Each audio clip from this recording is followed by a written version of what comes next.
Yes, welcome. Welcome all. Dan Bongino, handy-dandy knuckleball throwing middle reliever, in for the great one today, taking a little post-Thanksgiving hiatus, digesting. By the way, while we're on the topic of digesting, because I just brought it up, I'm usually a pretty healthy eater.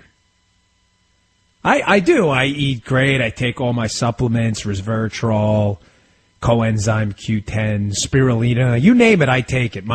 If you were to walk into this closet I have in my kitchen, most people call it like a pantry. I just can't say that word. It's a closet in the kitchen. I don't understand why it needs a fancy name. It's a closet. But you walk in my closet in the kitchen, and it is, there's chemicals in there you've never, illegal, of course. I take every vitamin and supplement in the book. So I eat pretty super healthy. I love working out, love everything about eating healthy and living a relatively healthy lifestyle. So yesterday, my wife, for Thanksgiving, we had my mother-in-law over, made a really amazing dinner. I mean, like every possible food side item in addition to turkey you'd ever want. And she usually doesn't cook with butter, like ever. You know, we usually cook with like the spray stuff on the pan, because we like to keep it lean. So yesterday she cooked with butter with the mashed potatoes and stuffing. And, it's Thanksgiving. Who cares about the low-cal option on Thanksgiving, right? You just wolf everything down your throat and you expand your stomach to 10 times its normal size and you move on. So I didn't know that. I wasn't watching her cook most of the time. She was doing a lot of it, but in the kitchen I was like, I forget what I was doing, watching like Star Wars or something. Who knows? And I ate it thinking it was like a normally prepared food. And being that it had butter in it, it was just really heavy. And I swear it took me a solid 3 hours to digest that food. It's solid. And even then, it was still like, like you get up and you're like, did I eat? Could I possibly have consumed 6,000 calories in one meal? Is it even possible? And if you know me, for the listeners out there who know me from my New York City police days or Secret Service days or guest hosting here or being a contributing editor, Conservative Review, if you know me personally, you know I eat like a silverback gorilla. I kid you not. I can eat like pounds of food at a time. Even I was dying yesterday. So Mark's taking a little break. I sincerely doubt he ate nearly as much as I did. But I may not have to eat again for a couple of months. So, all right, I got a lot to cover today. I was kicking around some ideas. There was a lot of topics that there's always a lot going on with the transition and Obama still being in office. And you always decide before the show, like, what angle do I take? And I saw this one story this morning about a friend of mine, Myron Ebell, and the left is going absolutely crazy because he has some role in the transition team with the EPA. The left is having a total, complete meltdown over this guy. So I saw that. I'm like, do I talk about that today? So maybe I'll get that. I thought, here's the perfect idea. Like, it's the day after Thanksgiving, and I had written a piece at Conservative Review a little while ago, and I thought, let's do a thank you show, but not your regular thank you show. Let's do a post-election show, and let's thank. There are so many people out there to thank, ladies and gentlemen. The list goes on. I had to write them down. I'm not messing with you. That's my book. You hear that? That is my notebook that I put together for the show and other content I put out there. And I was writing down this list of thank yous, and I had to stop after 2 pages because I'll never get through it in a 3-hour show. I mean, to the criminal hooligans who attacked all of the Trump supporters out there and frankly pissed off the whole country. Can you say that? The entire country, and motivated people to go out and vote. I want to thank the Safe Space people. Jonathan Gruber, the Obamacare architect. That guy was great. That guy was the best. Remember him? I'll get to all these people in detail, don't worry. But remember that guy? Remember the video about Obamacare? He's giving a lecture, and he's like, yeah, man, the American people are just stupid. Just so dumb. Like, they let us do this Obamacare thing. Ugh, we took advantage of the stupidity. He was on tape. Like, he didn't even care. So I really want to thank that guy. That guy was fantabulous. I want to thank Paul Krugman and Austin Goolsbee. I like Austin. He's a super nice guy. But Krugman, not so sure about that. these far leftist economists that swore to us that this Keynesian economics, that if we just dumped a lot of money and cut interest rates back into government spending, it would be awesome. Or, as we used to say when I was a young man, it would be mint. It would be so mint. We would have the greatest recovery ever. Well, I want to thank you because someone had to expose these people for frauds, and the Obama administration did. So I'll go into all that. Colin Kaepernick, you got to thank him, too. You know, Kaepernick was a genius. I mean, what an idea, right? Let me just crap all over the country and protest in a country of American patriots that genuinely love this place. You know, thanks, Colin, because you were a reminder for us and our kids and everyone else of exactly what we don't want to be. That's not how you protest. But we'll get to him. I got a lot more, too, but that's where we're going to go today because we owe a sincere debt of gratitude to all of these people, and we're going to name them one by one. We're going to go through each one because I want the left to understand that as much as, you know, Trump, and when I say thank you, I'm talking about not just the presidential election victory, obviously via Donald Trump. I'm talking about down-ballot local elections as well. There was a severe backlash against what happened, and I think what the left failed to see, and what I'm going to thank them for during the show, is they failed to see even now what they did wrong. So although this show is obviously done with a sense of sarcasm and jest, you know, I do it as a real warning to the left. There was, you know, the right had its own backlash. It was called the Tea Party. But you guys better start cleaning up your act. Now, far be it for me to give liberals or, you know, the Democratic Party advice to win back elections. But folks, I got to be honest with you. It does me or you or and nobody else in the country any good to go out there and sanction, you know, Occupy Wall Street that hates capitalism. I mean, I'm not talking about the right to protest. You know, these criminal hooligans throwing eggs at people at Trump rallies, beating people. It does us no good to sanction any of that. I'd rather a fair fight between two competing sets of legitimate ideas. Tax cuts on one end, tax hikes on the other. Let's fight it out. Let's have an intellectual debate. Let's not throw eggs and beat each other up. Let's not, you know, spit on the American flag and burn it. You want to talk about open borders versus immigration? I'm all about it. But let's have a reasonable argument. I'm not going to let you punch me in the face. I'm not going to let you throw eggs at me anymore. We need to have a reasonable argument, so the left needs to be called out. So let's start with these criminal hooligans. And I want to talk about the why they do what they do, who they are, because the why matters, ladies and gentlemen. If you don't understand the why, all of this is for naught. It's for nothing. If we don't understand the why, we'll never be able to stop what's happening. The far left a long time ago, and I want to give a major shout-out to Andy McCarthy at National Review. Does a great job. If you Google any of his articles on this, he's done just yeoman's work on it.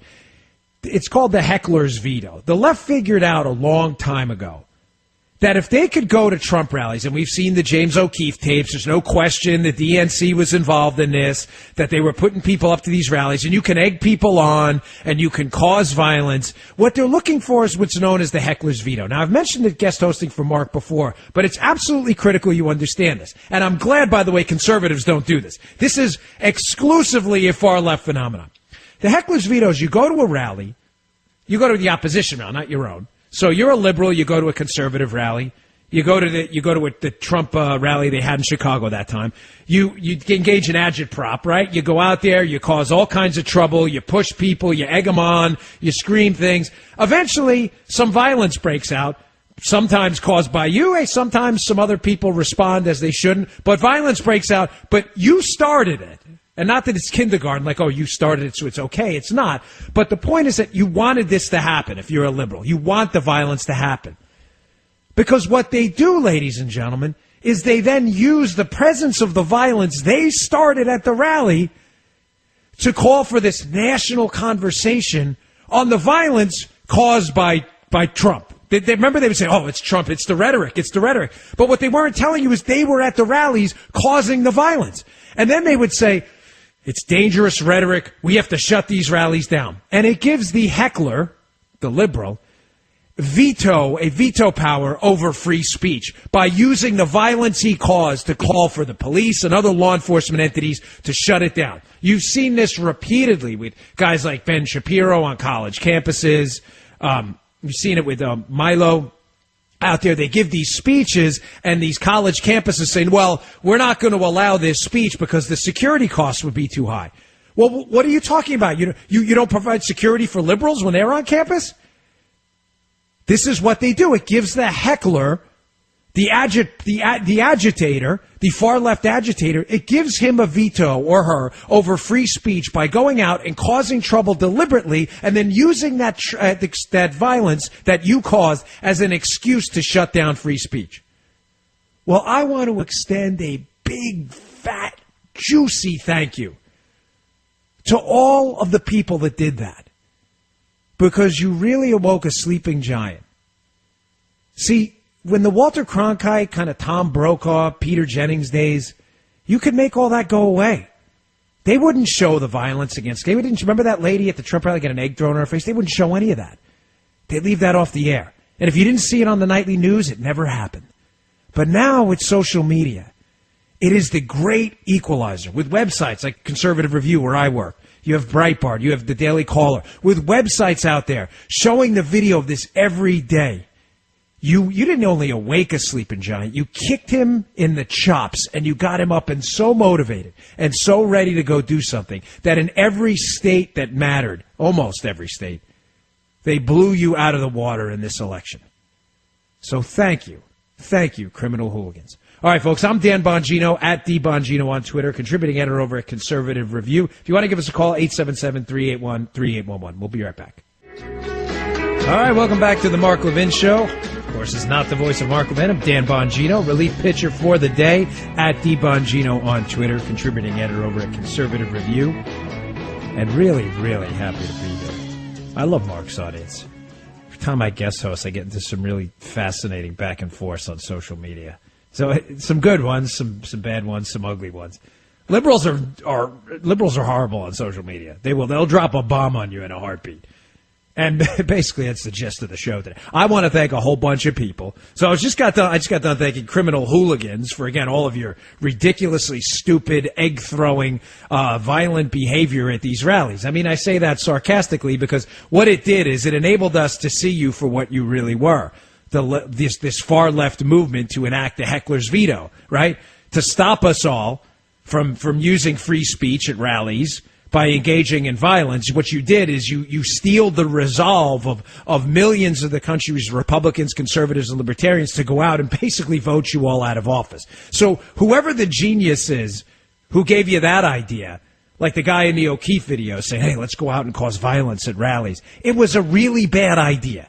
Those days are over. You don't have Walter Cronkite anymore running interference for you. You don't have the big three networks shutting those stories down. All somebody has to do is put it on social media and it's viral in 10 minutes. And everybody watches what happens. So yeah, big thank you to them for motivating us all to get out there and vote and make sure people like you aren't in charge. Hey, here's another big thank you. I mean, I want to give a big bear hug to this guy or woman. I say inventor, and I'm going to call that the inventor of the safe space. I don't mean the inventor like the inventor of the Snuggie or something like that, where it's probably one guy or woman, right? Who, remember the Snuggie? You put on that little thing with the hood, and it looked like a blanket with arm holes in it. The Snuggie, everybody knows the Snuggie. You know how an inventor probably, but I want to give a big, juicy, fat shout out to the inventor of the safe space. The inventor of the safe space. I mean, I can't think of a dumber idea anywhere in America that may have contributed to the Republican, basically, sweep at the federal, state, and local level in this just past 2016 election than the inventor of the safe space on the college campus. Now, again, I know a lot of this, what I'm doing when I engage in sarcasm and humor for effect, but I want to very seriously get into the why.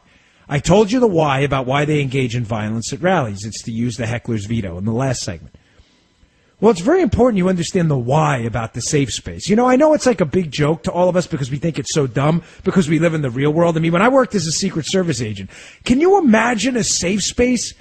I remember, I'll never forget this moment. I was a young agent. I was up in a site for, Bill Clinton was the president at the time. And we were up in a SUNY campus, State University of New York campus in upstate New York. And he was doing some rally, and it was one of my first post-standing assignments. I was like a young guy, you know. I was brand new to the Secret Service. They're basically like, go stare at that wall and, you know, don't get anybody hurt. And sure enough, he dives in like he always used to do, Bill Clinton, dives into the crowd, and he starts, you know, shaking hands. And it's on one of those, like, stadium-style bleachers that are in, like, a basketball stadium indoors. You know, you pull them out of the wall, and there's no back to them or anything. And he walks up the stairs, and I'm on the stairs, and I must have been in the wrong spot.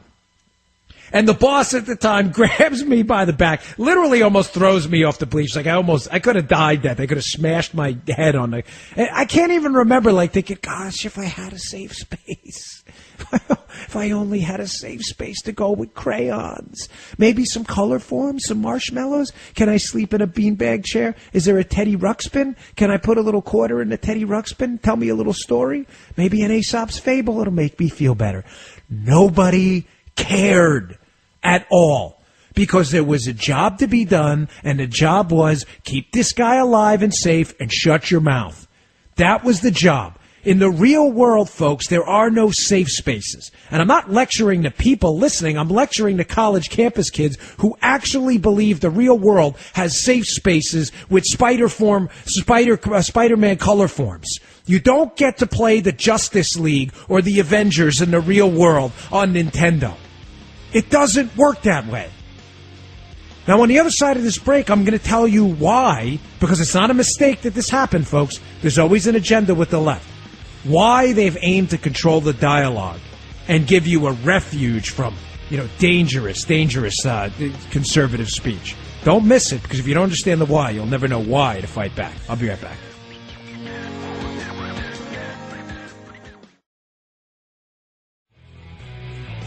All right, welcome back to the Mark Levin Show. Dan Bongino, at DBongino on Twitter, filling in for the great one, taking a little day off. He'll be back on Monday, right, Mr. Producer? Yeah, Monday, right? Okay, great. Don't worry, folks. Your Mark Levin withdrawal symptoms will recede on Monday, I promise. I hope you like the show. I get a lot of good feedback on Twitter, so I always appreciate it. Thank you. I read everything. I'm like the Jackie Chan of Twitter. Do all my own stunts, although I promise you my wife, if she's listening, is cringing. She hates when I say that, but it is true. I do my own stunts on social media. So throughout the show, I've been issuing some thank yous, kind of sarcastically, for the election results. Some thank yous, you know, thank you to the criminal hooligans who engaged in violent behavior at all these rallies. I say that sarcastically because you only motivated conservatives and Republicans to go out and vote against you. Like, possibly the dumbest strategy in American history. Like, whoever gave you that idea, whatever political strategist or consultant who thought that a genius idea to go out and cause a bunch of chaos at political rallies, to marshal the efforts and emotions of Republicans already upset with the direction of the country, should probably be arrested for political malpractice of the umpteenth degree. Really, really dumb. But hey, worked out to our, political benefit, you guys acting like jerks at rallies. So before the break, I was talking about the inventor of the safe space. Now, granted, there probably wasn't an inventor, like I said, like the Snuggie or whatever it is, or the shake weight. Remember that thing? Gosh, do you remember the infomercial for the shake weight thing? Gosh, that thing was like semi-pornographic. People were like, "What? What the heck is that?" Oh, it's a shake weight. Gosh, that thing was disturbing. But the inventors of the safe space on college campuses, folks, has there been listen, people, college campus is great. I was a college student multiple times. I went back to school twice. I'm not trying to give you my CV here, but I spent a lot of time in college. Did a graduate degree, an undergrad, another graduate degree later on. I spent a lot of time on college campuses. And, thankfully we do have a young America that's very idealistic. That their ideals sometimes are off. Some of them is fine. I get it. But the safe space? What the heck is that? The safe space. What? You need a safe space from conservative ideas? Have you seen some of the ridiculosity in there? I'm not kidding, folks. Google this stuff. Conservative Review, Daily Caller, Breitbart, any website has probably 15, 20 articles a week on utter absurdity. I mean, Brit Hume, when he was doing the 7 o'clock show on Fox, had a thing, college campus insanity. Every night there was a story superseding the prior night's story in abject stupidity. It was like, no, on this one, a conservative walked near a campus reading Liberty and Tyranny by Mark Levin, and 5 students passed out and had to be taken to the hospital, and 27 more had to immediately go to a safe space for an IV of sodium chloride water because their electrolyte levels dropped. And they asked for Gatorade, too. What? Really? Are you serious? Is this the next generation? Come on, guys and ladies, seriously. You know, much respect. I'm only 41, okay? I'm not that much older than you. I've only been out of school. The last time I graduated from Penn State, I did an MBA and got out, I don't know, 5 years ago or so. I have a lot of friends from there. They're liberals, but they're good people. Still talk with them. Great folks. But I don't recall them ever going, I need a safe space. I remember doing an internship thing we had to do as part of the degree, right? And I went there, and I had, a lot of good, juicy political fights with these 4 or 5 people in my group. They were all libs. And they were super nice, and I'm still friends with them. Like, I never recalled one of them going, I need an emotional safe space. These are traumatic ideas. What? But, folks, the why matters, okay? Why do they do this? We can joke about it all we want, but the why really does matter. They do it because liberals and liberal activists figured out a very long time ago that there's no need to argue if you already control the language. Think about what I'm going to tell you here.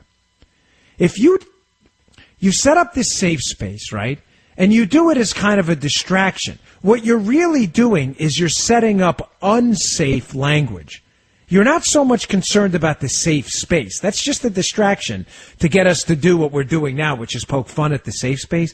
The real initiative by radical far leftists is to get language declared unsafe. And the minute some language is declared unsafe, the argument's over. It doesn't matter what you say. So let's say you have a parent, right, who wants to come on a college campus. A parent, he's a part-time political activist, but he's genuinely, he's a dad, or it's a mom or whatever. And they want to come on a college campus and give a speech about their concerns about these bathroom bills that have been going around that allow people who identify with a gender rather than having their biological gender go in one bathroom or the other. Now, folks, we could literally do an entire show on this. But rather than relitigating the issue on the show today, because I got a number of other thank yous I want to get to, I just want to make the point that there are people of very good will on both sides of this issue. But whereas some on the conservative side, where I am, respect other people's opinions but totally disagree, I can't say the same thing happens for other folks who declare the language unsafe. So the minute you walk in there and you use any kind of terminology that says, I object to these bathroom bills, I think men should use the men's room and women should use the women's room, all of a sudden it's declared unsafe by default because people are like, I'm traumatized. I need an Advil or an ibuprofen or an acetaminophen. Please give me a painkiller. My head's going to explode. I just had a traumatizing conversation from someone who disagreed with me. The argument's already over. It doesn't matter what you say. It doesn't matter that you say things like, hey, listen, I got a 4-year-old and a 12-year-old daughter, which I do, by the way. And I'm not really digging this whole idea that anybody can say they identify with a gender and follow my daughter into the bathroom. I understand there are people with who have certain issues that they want to deal with. That's great. Yeah, but I'm not so sure the public arena in that specific forum in a bathroom is the place to have this political fight, because we have parents out there who are concerned. Obviously, what was the word? You're transphobic. That was the word. You have to be transphobic because you have an alternate opinion. The language is already declared unsafe. You own the language. It has nothing to do with the safe space. Again, it has everything to do with declaring language unsafe. Now, you don't believe me? You think I'm making this up? Shaking your head saying, I'm not so sure. You're not convinced? Okay. Don't you find it a little odd that the left is constantly changing the boundaries of what acceptable conversation is? They do it all the time. You didn't even notice, I bet. Do you ever notice how, especially when you're talking about LGBT issues, that, again, people of goodwill who believe everyone's a child of God, but who believe in their own religion and have their own specific political ideology. Nothing to do with hate. It has everything to do with having an opinion that's different from yours, right? When you discuss these issues, I read this somewhere a while ago, that it was unacceptable now, and forgive me, honest to God, I forget which one. This just goes to show you how crazy it gets, this leftist control of the language. They said, you're not allowed to call people as gay or homosexual, one or the other. You're not allowed to say that because one of them is considered offensive. You're like, what? I'm not making this up, folks. I should have looked it up before I came on the air. I don't even remember which one.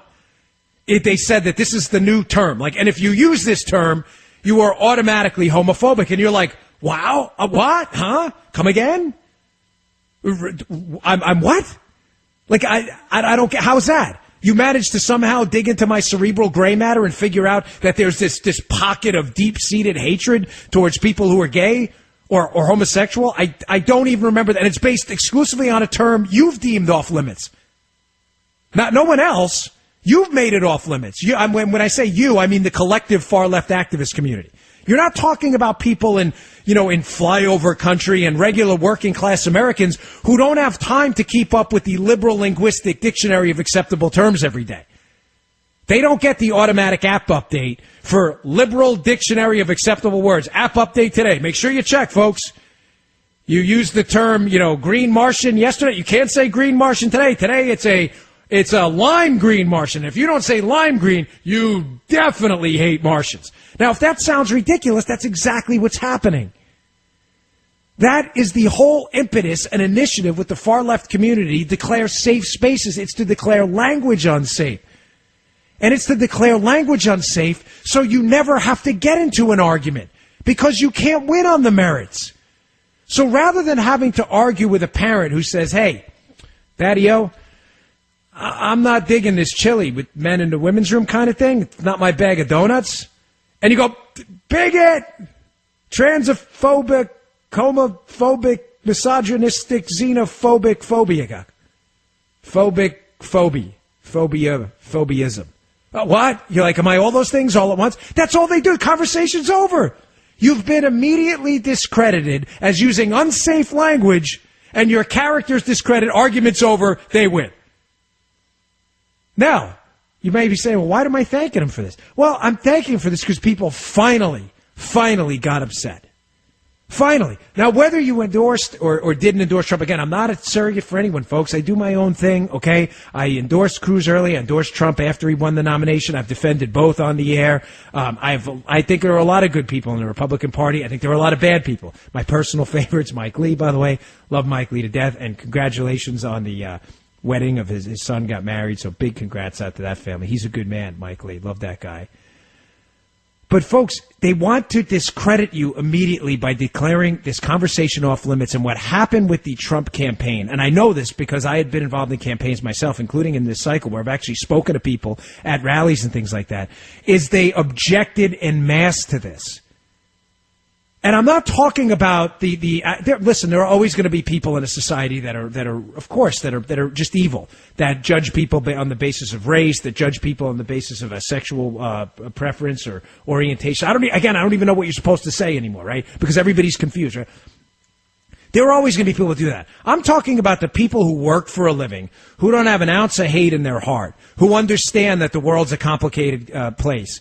And they were the ones who were being called on their Facebook accounts, on their Twitter, by their neighbors who were liberal. Whenever they objected to things like these bathroom bills, they'd say, oh, you obviously are transphobic. They were the ones who said, no, big fat N-O, not this time, not today.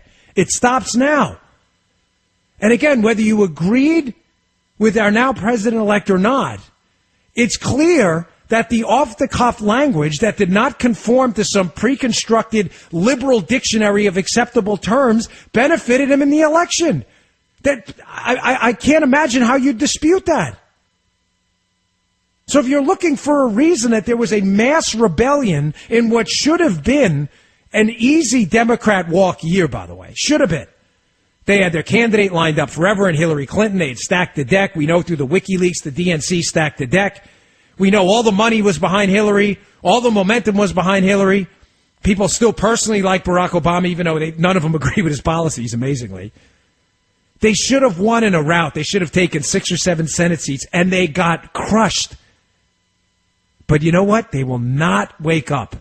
They will still double down in the identity politics. I've seen it. I've been watching cable news, and some of these channels, it is 24-hour istphobia coverage. This guy's a racist. That guy's a racist. This guy's a phobia. He has a homophobe, transphobe, xenophobe. Every phobe in the book. It never stops, folks. It never stops. But you know when it stopped? It stopped at the election booth in November. And maybe the liberals will wake up and say, maybe this identity politics wasn't such a good idea. Maybe, just maybe, not every single person in America who disagrees with us, their language should be declared unsafe, and they should be immediately labeled a bigot. Maybe that's not such a good approach. All right, folks, I'm Dan Bongino, at DBongino on Twitter, filling in for Mark. If you want to give us a call, 877-381-3811. We'll be right back. All right, welcome back to the Mark Levin Show. Dan Bongino, contributing editor over at Conservative Review, at DBongino on Twitter, filling in for Mark. You can send me on Twitter comments, criticisms, whatever. We take them all. No death threats, please. I want to get suspended from Twitter for stupidity. No reason for that. I have gotten them. I'm not even making it up. I have screenshots, some of them particularly disgusting. So this is my thank you show today. So for those of you who've been tuning in, I've been thanking criminal hooligans and the inventor of the safe space, all of these little subsets of far-left radicals who decided to engage in really abhorrent and ridiculous, sometimes absurd behavior, again, sadly, sometimes violent and tragically violent behavior, who motivated an entire electorate to go out and sweep your cabooses out of office, so far out, as I said in my piece, that you won't be back in D.C. till Star Wars Episode 476 comes out. I mean, you have nothing. The Democrats have nothing left. You understand, like, you've been wiped out? You're trying to hang your hat on, we'll run the popular vote. Okay, Trump wasn't running to be governor of California, ladies and gentlemen. That's not the way the system works. We are a system of federalism. We have states. It's called the United States, not the United State. States. S. I have one of those little puff protectors on my microphone for the plosive P's and B's. I don't know if it catches the S's, like states. The whole idea of an electoral college was the idea that people who live in Wisconsin couldn't have their rights voted away by people in California and New York. And vice versa, that the people in Texas can't vote away people's rights in, say, a smaller liberal state like Maryland. Wouldn't that be a terrible system if you had the tyranny of the majority all the time and California could vote on everything and they'd always win? So let me get this straight. Listen, I love California. I was just out there. It's a beautiful place. It really is. The weather's magic in Los Angeles. I live in Florida. I think the weather's a little more magic personally, but my humble opinion, I'm biased. I live in Florida. But can you imagine if we had a pure democracy for everything? We would have California and New York's tax hikes. We would have California and New York's economy, despite the fact that millions of people, the one thing about New York is that people are leaving, sadly. I was born in New York. It's like the Snake Plissken political theory. Escape from New York as fast as you can. It's a shame. I believe me, it gives me no joy. I take no solace in that at all. I grew up in New York. My heart will be in New York for my entire life. I was born there. My family's still up there.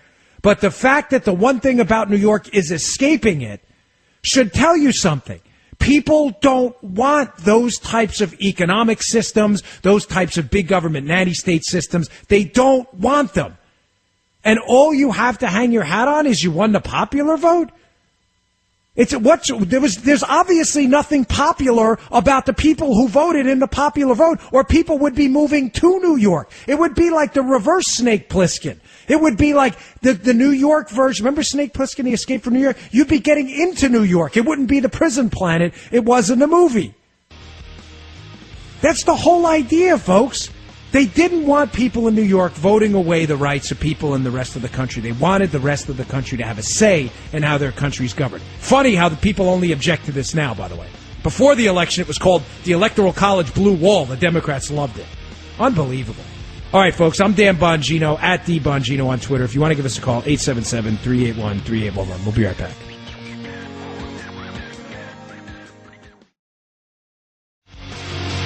right, welcome back to the Mark Levin Show. Dan Bongino, contributing editor over at Conservative Review. At DBongino on Twitter. If you want to comment, criticize, whatever, I take them all. Send them my way. Dan Bongino on Facebook. Make sure you give Mark a follow as well, at Mark Levin Show. And if you have not yet signed up for CRTV, where you can get Levin TV, you're making a huge mistake. This will be the greatest Christmas present ever. Get a CRTV subscription for yourself and then buy one for someone else. You can't beat it. Commercial-free content. Get a load of this. You got Levin on Levin TV on CRTV. Commercial-free, by the way. CRTV.com. You got Mark Stein. You got Michelle Malkin.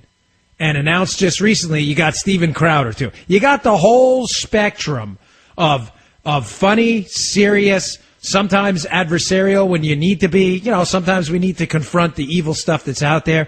And then you got Michelle. Everybody loves Michelle Malkin. Folks, don't miss out. CRTV.com. Use my promo code. You can use my last name. It's Bongino, Bongino. You get $10 off. It's $99 a year. You can get it for $89. It's only available, the promo code, for a couple more days, and then it's full price. We launch in December. Don't miss out. CRTV.com. And by the way, I want to just give a happy birthday to my niece, Carly, who I love dearly, who's, I think she's in North Carolina, down at Duke. I know her dad's listening, my brother-in-law, so love you, Carly. You're a good kid. You see, I'm just a dude. I'm just a guy. I got nieces, I got nephews, I got kids. Even though you hear me on talk radio, I'm really a big emotional sap in real life when I'm not calling out liberals for all their nonsense. I will get to the phones, I promise you, 877-381-3811. But I do just want to kind of wrap up where we've been so far so we can move forward. So I kind of sarcastically started off the show with my list of thank yous to people who led to this Republican sweep. And I'm not talking about Republicans and conservatives. I wanted to thank, again, the hooligans who decided to show up at rallies and intimidate all of the Trump people and all. And I say it sarcastically. Of course, you don't ever want violence-related stuff. But, folks, it was idiots like that who motivated people to go out and vote, because that's exactly what they don't want in the freest country on earth, is people trying to engage in this heckler's veto type behavior. I also thank the safe spacers. Hey, the safe spacers, we all sat at home horrified on our couches that this was actually happening on college campuses, that we have infantilized we've made little children out of what are growing adults in college, and we've made language unsafe. And I told you in the last hour, the reason they do safe spaces is as a distraction. It's not the safe space, folks. Don't get distracted by shiny red ball politics. They do the safe space to give you refuge from unsafe language. And it's the declaring of language is unsafe. And usually, not coincidentally, it's conservative language, tax cuts, talking about family values. Oh my God, family values? Get me a Casper the Friendly Ghost doll right away to hug, because the emotional trauma is too much. I can't take it. Tears dripping down my eyes. Color forms, connect the dots, paint by numbers. Get me to a safe space immediately. Do you understand what that does? That stops the argument. Once you have to go to a safe space, it declares conservative ideas unsafe, and it stops the argument. There's never a legitimate conversation like, hey, tax cuts? Tax cuts are racist? How's that? No. It's unsafe language. So I'm going to go to a safe space, so you're automatically wrong. Oh, okay. I'm wrong? All right. The tax hikes work so well in Baltimore, which is a largely black community. Unemployment's through the roof, but tax cuts are racist? I don't understand. Explain it. Come again, please. So again, thank you again for showing everybody in America what we don't want to do. Folks, the violence that happened at these Trump rallies was absolutely disgusting. And frankly, the safe space behavior is really not that far behind, because you're preparing kids for a world that doesn't exist. What's that line about liberals, right? Liberals care about the poor in theory. It's the real poor they have a problem with. It's the real world they have a problem with, too. That is not the real world. The real world is a rugged, rough, sometimes beautiful, sometimes painful place. Listen, I'm not your philosopher, okay? I'm just a dude like everyone else. But I've been through a lot in my young 41 years on this planet. Having been a street cop in New York City, a Secret Service agent, having run for office, having been attacked by media people left and right for a long time myself, and I give it back. I get it. I'm not playing victim status like the left. Sometimes I give it back pretty harshly. But the world is a really tough place. You can't do this where you segregate and put a perimeter around language. And I'm not talking about obviously racist and stupid language, okay? There's words and ideas we just don't put out there that are not acceptable. We get that, folks. You never condone violence. We get all that. You don't use, there's certain words we just don't use because they have such a disgusting connotation to them. You just don't use them. I'm not talking about that. I'm talking about reasonable people who came out and wanted to argue against the bathroom bill that you were automatically labeled a trans or a homophobic. You were, what? Like, what? Are you serious? Folks, do you understand, the liberals out there, listen, the backlash was real. It wasn't a white lash, by the way. Trump got a lesser percentage of the white vote compared to Romney. Oh, you didn't know that, libs? Kind of uncomfortable for Van Jones's white lash theory. Romney got 59% of the white vote. Trump got 58%. By the way, Trump got a greater percentage of the black vote and Hispanic vote. That's really some white lash. It's like reverse white lash. He got lesser percentage of the white vote and a higher percentage of the Hispanic and black vote. Folks, that's a hashtag fact, by the way. For the liberal kids on college campuses who are absolutely convinced a bunch of angry white men elected Trump, you're just wrong if you believe in facts and data. I know those are hard, liberals. I know facts are tough. I know they're tough to get through those skulls. But those are the facts. Deal with it. All right, I want to get to John Gruber and Krugman and these economic wizards. We really need to thank them, but let me take a phone call. I promise I do. Let's go to Marty. He's been holding a while. Marty in, was that Rockwood, Tennessee? Yes, sir. Thank you for taking my call. You got it, brother. What do you got for us, man? Well, I was going to tell you that was the best monologue that I've ever heard. Oh, thank you. And I want to tell you, we also, when you're giving out them big bear hugs, high fives, yeah. We got to give it. The biggest one has to go to Hillary Clinton. For her embracing Black Lives Matter, the Muslim Brotherhood, her satanic view on abortion. So when we give out them bear hugs tonight, let's be sure she gets one. We want to spread the love, Marty. We want to spread the love. The BLM thing, the Black Lives Matter thing, Marty, I'm believe me, I'm getting there on that one. That one was a doozy.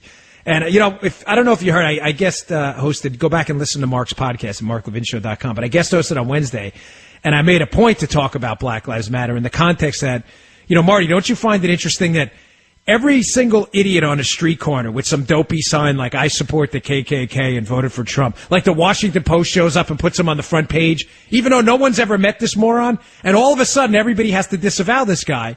Yet you get Black Lives Matter literally calling for dead cops. What do we want? Dead cops. What do we want them now? And they get like emissaries invited to the White House. I mean, yeah. Hey, it's ridiculous. Can I throw in one more thing right quick? Of course. Okay. We also need to thank them when they built that great blue wall across the Rust Belt. They forgot to put mortar in them joints to hold that wall together. Marty, I have to tell you, you could be the greatest caller in talk radio history. I have not heard, since I went to the Secret Service Academy down in Georgia, and one of my buddies, he was from Georgia. No, he was from Tennessee. His name was Chris. I won't give his last name. But I haven't heard right quick since the Secret Service Academy. So I want to give you a big thank you for that. And you're right, the blue wall. Thanks for the call, by the way, Marty. I appreciate it. He's right. That blue wall, the Electoral College blue wall. Remember, the liberals loved the Electoral College. They loved it before they lost it. Folks, you doubt this? Look it up yourself. It even had a name. Marty is absolutely correct.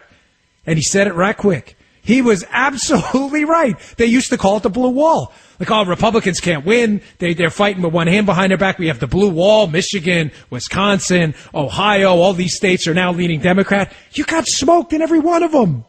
You got smizzoked in every one of them. And now all of a sudden, of course, because liberals love to change the rules ex post facto, now all of a sudden they're like, no, that Electoral College thing, not so good. All of a sudden, we want the tyranny of the majority. We want everybody. You would essentially be running to be governor of California every presidential election. And folks, I mean it. This is not a knock on California.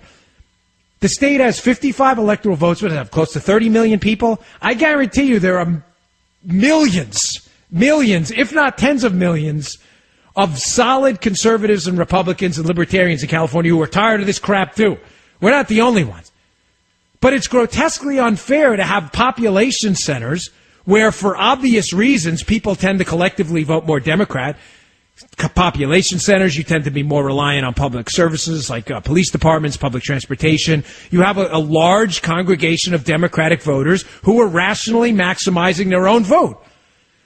But people who live in dense population centers should not be voting for the farmer in Iowa who's just trying to get, who's got dirt under his fingernails every night, who's just trying to get ahead. Should voters in California have the absolute, should they be all-powerful and all-knowing, ubiquitous, omnipotent over the entire the nation? They should dictate farm policy in Iowa? There's a reason every state got 2 senators. There's a reason the Electoral College was population weighted, but was meant to give the states some kind of a say in their national governance. Because you're not allowed to vote away Johnny's rights in Iowa. Johnny has a say too, and so does Jody. And I know that disappoints you liberals because you want these population-dense cities to run the entire country, but that's not the way the game is played. And I would just, before we go to this break, I just want to caution you on one thing here, libs, too, and maybe I shouldn't. One, you're not going to get this popular vote thing ever passed, so it's a waste of your time. Because you're never going to get small states to agree to it, because they still shockingly want to say in how they're governed. I say that sarcastically. But be careful what you ask for here. Because remember, the one thing that's given you the little bit of power you have remaining, Maryland, California, New York, Illinois, these rock-ribbed blue states where Republicans have very little chance of winning, although we do have Republican governors there, but I'm talking about presidential elections due to higher turnout. Be very careful. You having those states and those pockets of power in those places and those places only, you only have that because Republicans haven't paid much attention, because it's not a popular vote race, and that's not the way the game was played. If the rules of the game change, don't be surprised if the outcomes start to change too. Once money starts flowing into California to educate the people in California about the millions of people leaving their state every year because of high taxes, and you see money start to pour in there in activism, don't be surprised if your state swaps roles relatively quickly. So be very careful what you ask for. All right, folks, I'm Dan Bongino, at DBongino on Twitter. We'll be right back. The Mark Levin Show, Dan Bongino, at DBongino on Twitter, contributing editor over Conservative Review, filling in for the great one. He'll be back with you on Monday, so have no fear.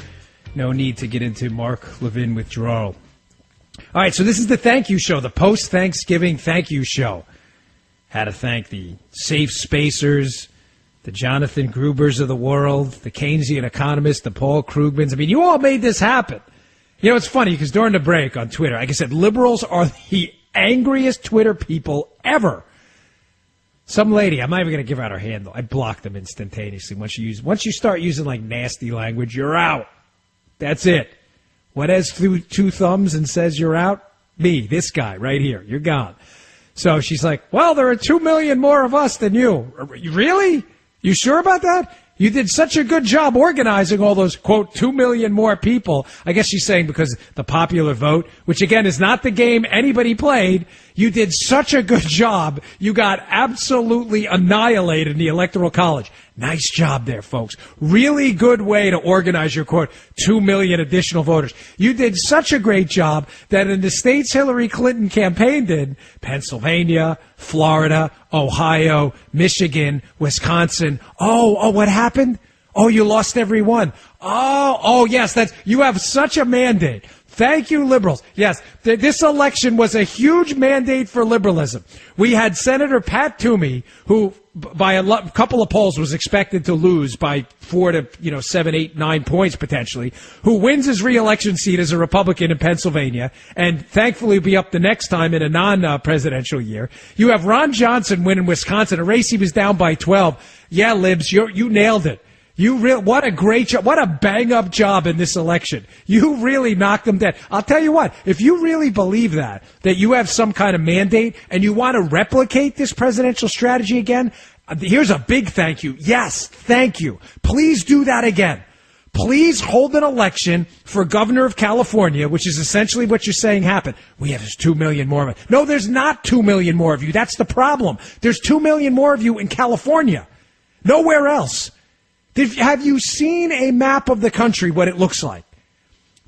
Practically the entire country is red with isolated pockets of blueness. So, yes, to angry Twitter lady who's trying to drop bombs on me on Twitter, Please replicate your brilliant, we have 2 million more people strategy. It's like having an army of 10 million versus an army of 2 million, like in a Braveheart episode, and they're like, freedom! And the army of 10 million gets smoked with those big Braveheart spears as the horses come running in, and they're like, no, we won. What do you mean you won? You didn't win. Your people are scattered all over the battlefield. They're retreating. No, but we had more people. Yeah, but your strategy was really stupid. You threw your weight behind people who were declaring pigs in a blanket, fry them like bacon. You threw your weight behind Barack Obama and Obamacare, millions of people getting their insurance premiums hiked, and you defended it. Obamacare was great. You're all idiots. You're all idiots, America. You're all idiots for getting these letters in the mail that say your insurance premiums are going up. You're all too stupid to realize how great Obamacare is. Have you ever heard Ezekiel Emanuel on the air? One of the architects of Obamacare, he goes on the cable news channels to defend this thing. He defends it as if what's happening isn't happening. A big thank you to him, too. Like, no, this is a great program. Americans are just really dumb. They're all idiots and they can't figure it out. They have no idea how good Obamacare is. What? I had a guy actually tell me once on Twitter in a social media spat, I'm not even kidding, when my insurance got canceled. He said, oh, your insurance got canceled because you had a crap plan. I responded back, tell me what's in my plan. He said, how would I know what's in your plan? I said, I quoted his tweet, and I'm like, this guy doesn't even get the moronic irony of what he just said. Your plan was so horrible. Tell me about it. I don't know anything about it. So you cancel it because you're from the government and you're here to help. This is the knucklehead stuff we have to deal with on the left. Oh, you shake your head. All right, we get back on the other side of this break. I got more thank yous, including far-left economists like our buddy Paul Krugman at the Washington Post. I love that guy. He's constantly proving us right. I'm Dan Bongino. Be right back.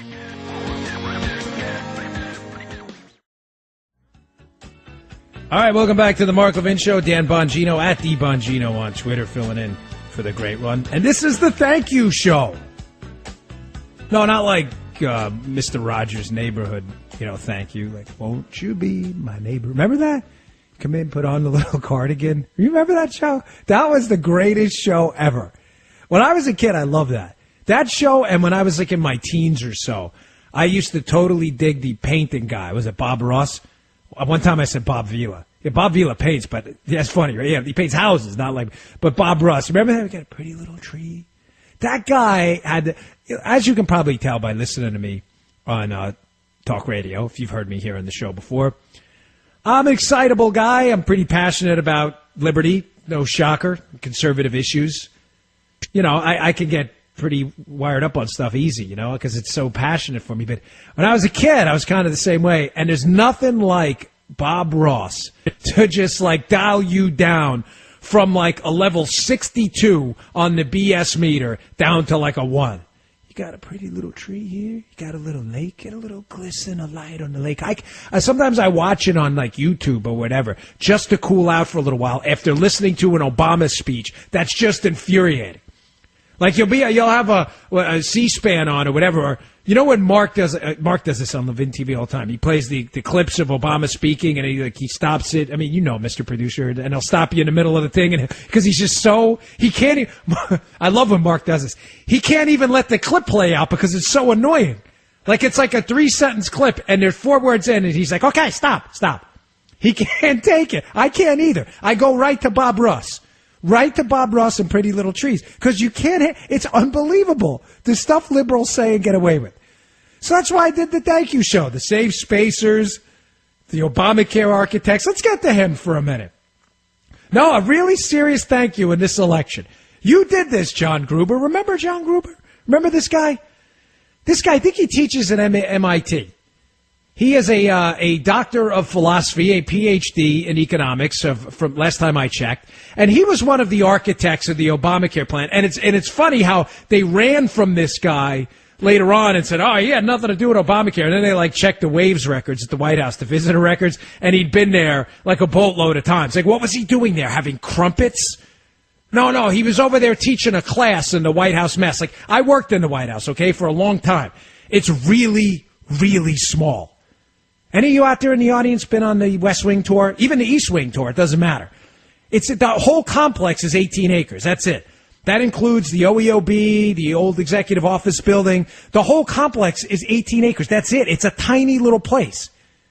What do you think Gruber was doing there? Now, for those of you who don't remember this guy, this was the guy who was on tape. Like, he had to know he was being recorded, who when he was talking about Obamacare and how they got it passed, he's like, well, we took advantage of the stupidity of the American voter. The what? People were shaking their heads like, wait, this is messed up. Like, this is not the real tape. Right? He didn't say that, right? He was talking about, like, the stupidity of a Chipmunks episode he saw 15 years ago, and they spliced that in with Obamacare. Like, he really didn't say that, right? That Obamacare was passed because of the stupidity of American voter. The real sentence was, we really like Obamacare. We love the American people. But, man, you remember the stupidity of that Chipmunks episode back in 1983? And someone cut out Chipmunks episode. Like, that had to be it, right? You were like, there's no way this guy's legit. There's no way he really said that. But he did. Not only once, but he said it multiple times, talking about really how dumb you all are. Now, I'm giving this guy, I put this guy, what is he, third now? Yeah, he's third on my list of thank yous. He wasn't number one. Because, again, I don't want to relitigate the stupidity of Obamacare, which was actually stupid, unlike the American voter, who's quite intelligent when you actually talk to them and you get out of academia and the sloughs of MIT, the halls of MIT. When you're sitting there in the little coffee lounge and you're having your crumpets and your little Stella Doros. Remember those Stella Doro cookies? Remember those things my dad used to give me? They had a little fudge in the middle. Oh, those things were good. They can't be good for you, by the way. I used to love those. You dip them in your cocoa in the professor's lounge, and you have a conversation with your lefty friends about, oh, that Reagan, wasn't he the worst? Meanwhile, poor Reagan's been dead for a while. They still can't get rid of Reagan. Oh, Obamacare's wonderful. Wasn't Reagan so bad? Oh, he was awful. He was terrible. Give me one of them Stella Doros. When you get out of there and you talk to real people, you find out they're actually pretty bright. And they actually know exactly what's going on. That's why you lost. Now, one of the things this guy said that was critical. Sorry, I got a little bit of sniffles today. I don't have a cold or anything. You know, and not to get off the topic, but one time I was at CPAC, and one of the speakers at CPAC had a cold, and she made sure to tell everybody she had a cold before. And I was like, why say that? Don't say that, because now I feel bad for you speaking. And all I wanted her to do was get off the stage, even though her speech was great. Her speech was great, because I felt bad for her. So I always said, like, I wouldn't come on the air if I feel bad. So I just get, I don't know what it is. It's like 75 down here in Florida. I think it's a little like grass pollen or something. I did it again. You see, I don't have like a cough button on this thing, nor a sniffing button. But Jonathan Gruber said something in these things that you may have missed, and it was critical. Don't ever forget this, because what he said exposed what the left's grand plan is for everything. I don't mean grand plan in a tinfoil cap way, folks. I mean it in a... The left's goal is always going to be control, and it's always going to be some ends, and the means are almost irrelevant to get there. His comments about how we had to take advantage of the stupidity of the American voter was really epidemic of that whole problem the left has, that they don't really care how they obtain control over things, whether it's the economy through higher taxes, whether it's through an environmental agenda, whether it's through an Obamacare legislation that tries to hide little pockets of legislation within the bigger bill. Their end game is always control. How they get there, they don't care about. But he said something in one of the speeches. He was talking about the Cadillac tax, and this is critical you get this. The left's end goal has always been to get rid of the employer benefit from having health care under your employer. Why? Now, the why matters. Because there is a tax, you get a tax deduction if you obtain health insurance from your employer. The taxes are not paid on that, but they were paid, and they are paid to some extent in the individual market now. So basically, if you're getting health insurance through your employer, you're getting it, let's just throw out round numbers. Let's say your tax rate's 20%. You're getting that health care benefit 20% cheaper than you ordinarily would if you were paying taxes on it, and people who are paying for it in the individual market. Make sense? You get it from your employer, you were getting a tax benefit. They always hated that. They can't stand that, the left. Because what it does is it encourages, this is their lingo, not mine, but this is how kooky they can be when it comes to economics. They think people are over-consuming health care, which is absolutely ridiculous. That's just patently not true. They have no idea what over-consuming health care means. It's like, oh, my hip hurts. I need a hip replacement. You're over-consuming healthcare. What do you want me to do? Walk around with a bum hip? They have no idea what over-consuming healthcare even means. Meanwhile, they make the exact same argument against Schools, oh, we're spending too little on education. Wow, that's funny. We're spending 400% more since 1974. We haven't got any results. Spend more. Healthcare, people are actually living longer, and they're like, no, we need to spend less. We're spending too much. You realize how kooky they are? So one of the things they tried to go after is they wanted to make sure that everybody was either taxed or pushed into a healthcare market that is taxed. So they instituted this Cadillac tax, and it basically was a 40% tax on these, quote, Cadillac plans, these expensive healthcare plans. But here's the catch.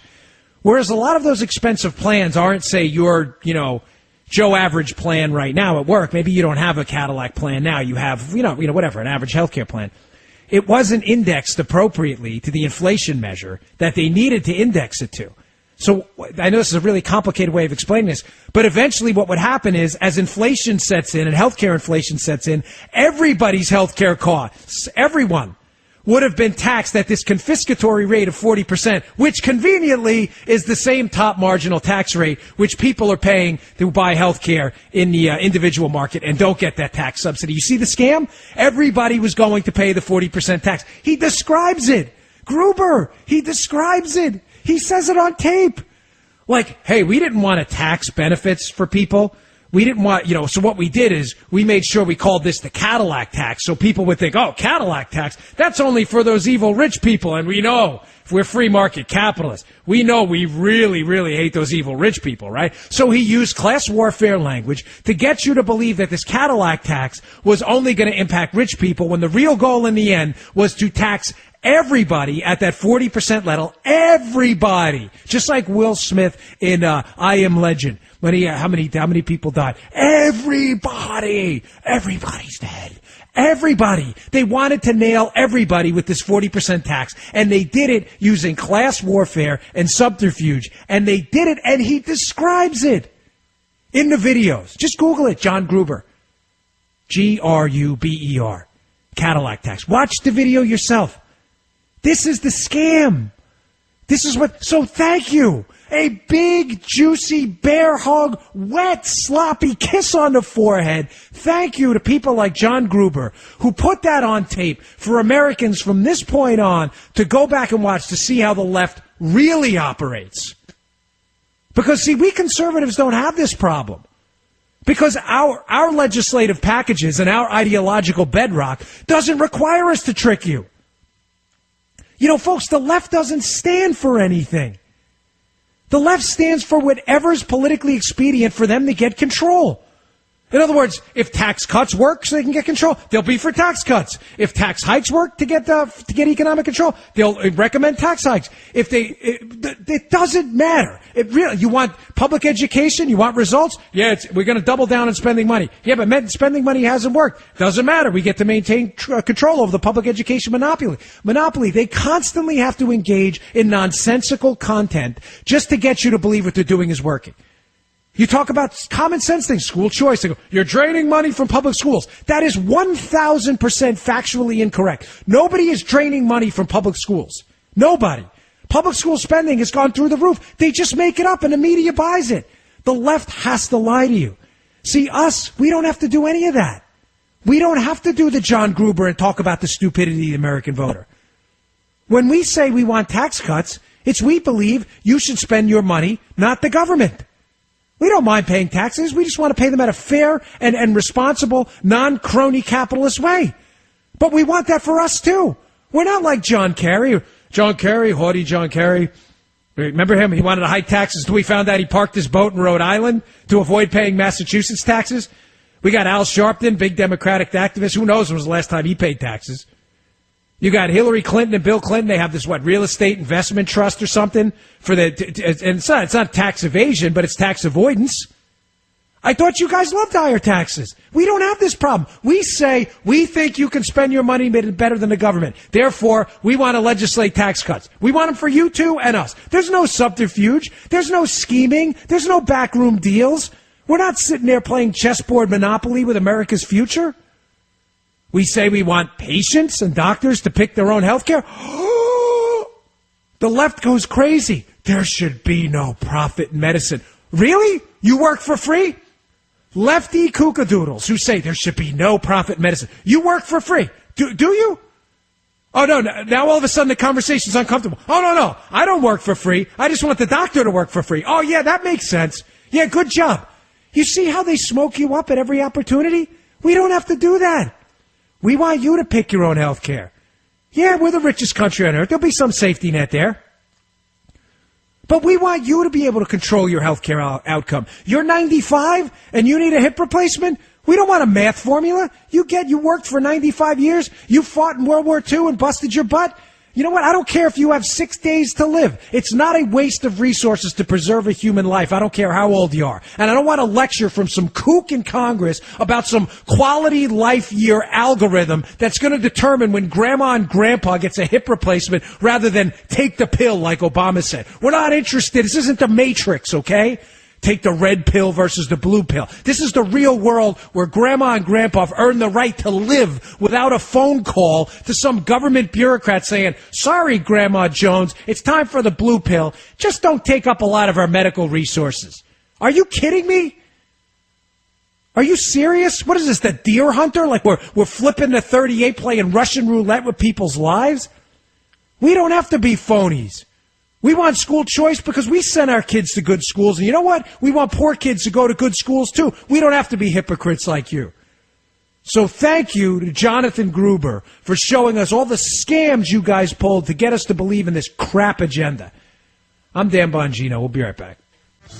All right, welcome back to the Mark Levin Show. Dan Bongino at the Bongino on Twitter, filling in for Mark. Comments, criticisms, as I say, we take them all on Twitter. Fire away. And if you want to give us a call, 877-381-3811. I'm going to get to Rob here in a minute.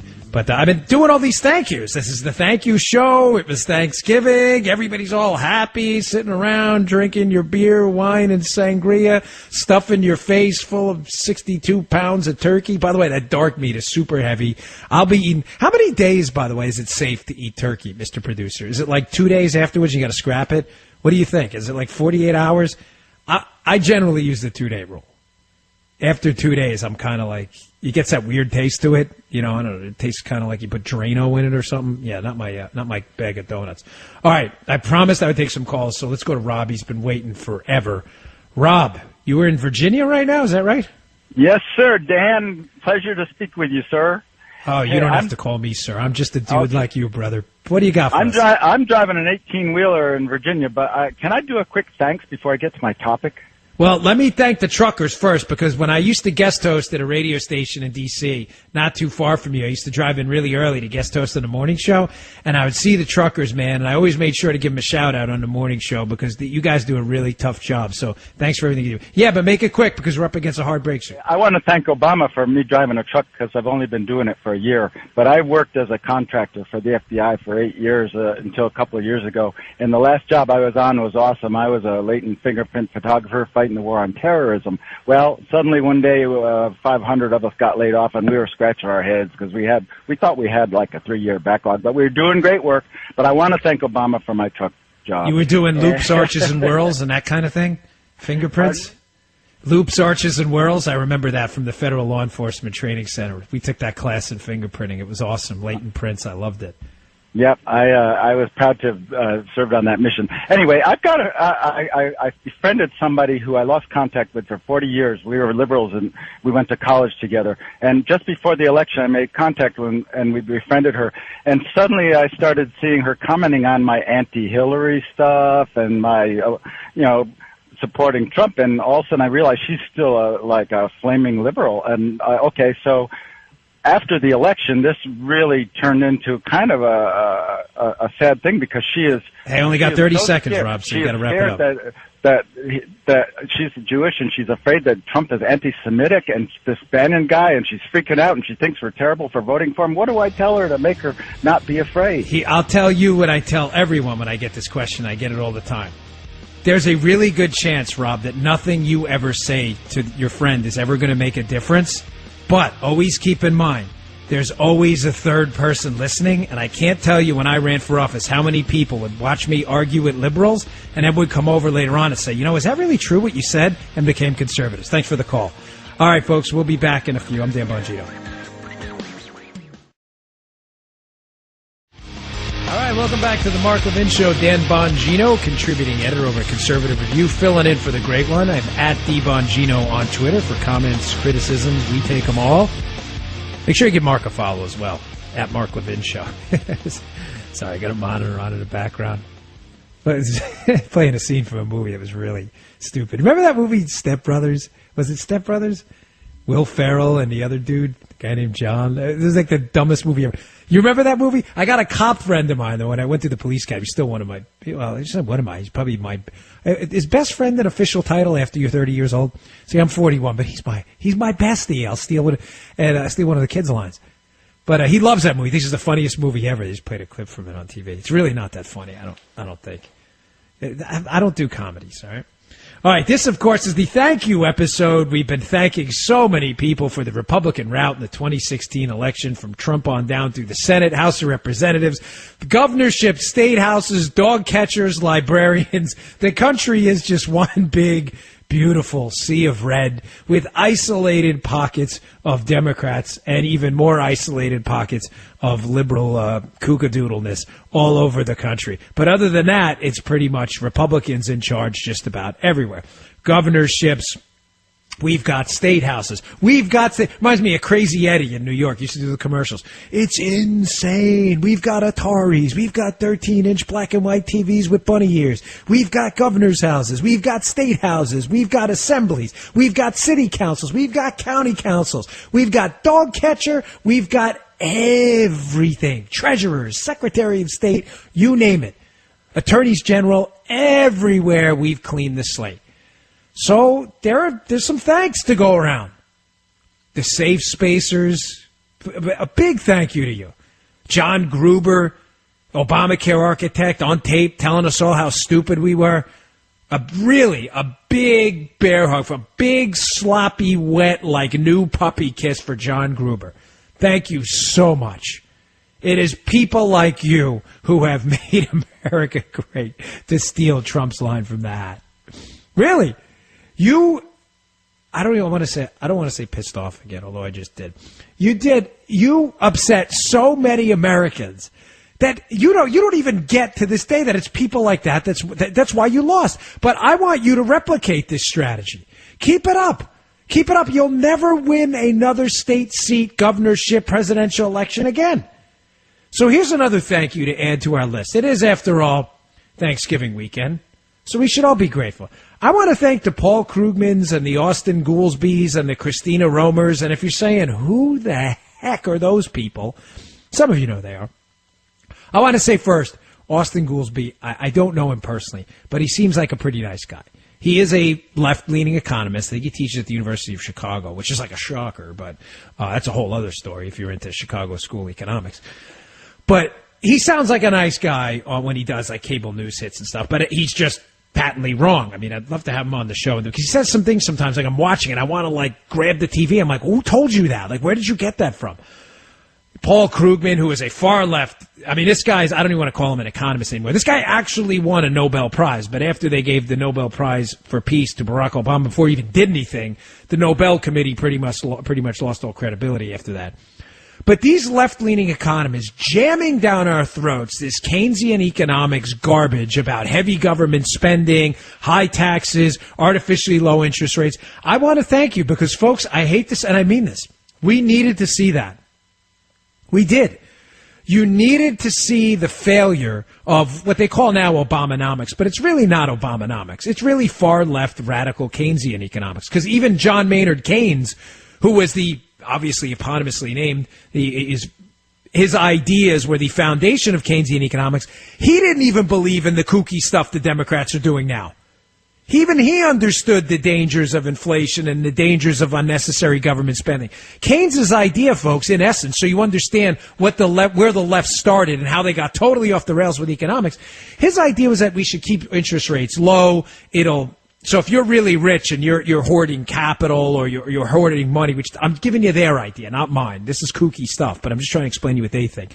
That if you push interest rates really low and say you're a rich person and you have your money in a bank account, we'll use easy analogies here, and that bank account's getting 5-6% interest and you're not spending the money, That the idea was that if you push the interest rate low to, say, 2%, 1%, even 0%, that the idea would be that these people wouldn't be incentivized to keep their money in a bank account, and they would then go out and they would spend the money, and the economy would grow. Sounds sensible on its face, except the fact that it's nuts. It's crazy, because people should spend money on items that bring value to their lives. Spending money and being, quote, incentivized by pushing down interest rates to spend money on things you don't want is not the model for economic success, folks. Consumption is always going to be the destruction of wealth. How is it any other way? Now, consumption's necessary. I mean, when you go out and you buy a bottle of lactated milk. I can't drink regular milk. It makes me sick. Not that you really care, but I love milk, so I take that lactate stuff. Market, they owe us for a spot on that one. But when I go out and buy it and I drink the gallon of milk or the half a gallon of milk, I've consumed it. Now, I had to consume food and liquids to stay alive, but it is the destruction of wealth. I worked for, what is it, $5 now for the stuff gets expensive, whatever it may be. I worked for that money, doing my job over at Conservative Review, and I went out and spent that money. The money is now gone. The value is gone, and I got value out of that. But consumption is the destruction of wealth. Yes, it's a cycle. It could be a virtuous cycle. We do have to consume things. But incentivizing people to spend money on things they don't need, like, forget about the milk for a minute. Like, I want you to go out and buy 7 dozen eggs, and if you spend money, you'll put it in the economy, and that's good for the economy. Yeah, but I don't need 7 dozen eggs. Who cares? Just throw them in the lake. I got an idea. Remember when you were kids? When we were kids growing up in New York, people were crazy on Halloween. They would, launch eggs at buses, and eggs are really bad for your car, by the way. They, rot your car paint out big time. You got to wash that stuff off. But when we were kids, everybody was throwing eggs at everybody. That's a total waste of economic productivity. All these farmers and these poor chickens hatching away, struggling to get all these eggs out on your table. And what are you doing? You're spending your money on 7 dozen eggs to throw at a school bus like an idiot. And you'll probably be arrested now, which is good. Back law enforcement was a lot more lenient back then. They shouldn't have been. But you see my point? Consumption would happen when it's a value-added product to your life. A new iPhone because your old one's bad. That's why Cash for Clunkers, remember that program where they gave you an incentive to bring in your used car to buy a new one? And the stupid idea, by the way, based in Keynesian economic principles, was that, oh, good, it'll incentivize consumption, it'll make money, money flow around the economy, we'll buy all new cars, they'll lead to greater gas efficiency. You're like, okay, that sounds sane. People buy new cars, money will float around, cars will be, they'll be better on gas, we get to save gas mileage. Folks, that makes a lot of sense until you realize that millions of people got rid of perfectly serviceable and good cars that were destroyed. You just consumed value that still had value left. It's like throwing away a gallon of milk when there's a half a gallon still in the container. So I want to thank people like Krugman and Goolsbee and Romer and all of these other economic advisors. Romer, by the way, had some sane papers out there before she joined the Obama administration where she changed her mind, for getting us into these ridiculous porculus plans and all these other plans, because even though they were colossal wastes of money, at least you got to see it. Because sometimes the American electorate needs to see what happens when we do really stupid economics. Folks, you can't artificially suppress interest rates to get people to do stuff they don't want to do. In the past, we called that wasting money. Now we call it stimulus. Does this make any sense to you? Now, I'm sure some Nobel Prize-winning economist is going to tweet me tonight about the genius of government spending, because I get into these arguments with these people all the time. But they can never answer one simple question whenever I ask them this.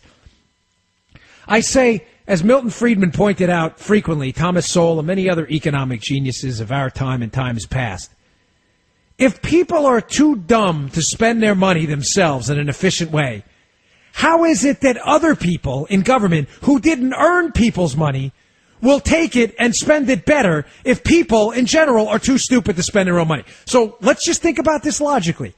We're all too dumb to spend our own money, but other people who are what? Have some higher intelligence? They came from another planet?